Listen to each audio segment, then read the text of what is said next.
FIFA is officially end, but can you believe যে বাংলাদেশে 13 জন মানুষ মারা গেছে শুধুমাত্র এই ফুটবলকে কেন্দ্র করে?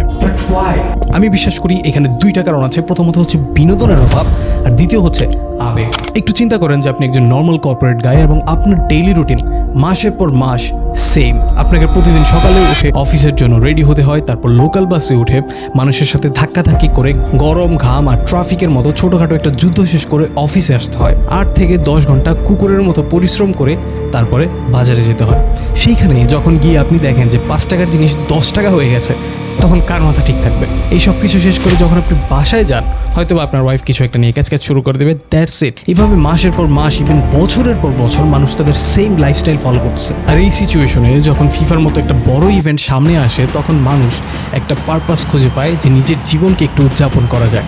ঘুম টুম সব কিছু বাদ দিয়ে ইমোশনালি কানেক্টেড ফিল করে, কারণ এখানে শুধুমাত্র আপনি একা না, পুরো সোসাইটি আপনার সাথে আছে। আর এই সিচুয়েশনে মানুষ এতটাই ইমোশনালি কানেক্টেড হয়ে যায় যে অনেকে বাইক র্যালিতে মারা গেছে, অনেকে তর্কাতর্কি করে বিভিন্ন খুন খারাপের ঘটনাও ঘটেছে, ইভেন অনেকে পতাকা লাগাতেই যেও মারা গিয়েছে। আপনার কি মনে হয় এর কোনো সমাধান আছে? কমেন্টে জানান। আর ভিডিও ভালো লাগলে একটু লাইক দিয়ে চ্যানেলটিকে সাবস্ক্রাইব করুন। Thanks for watching.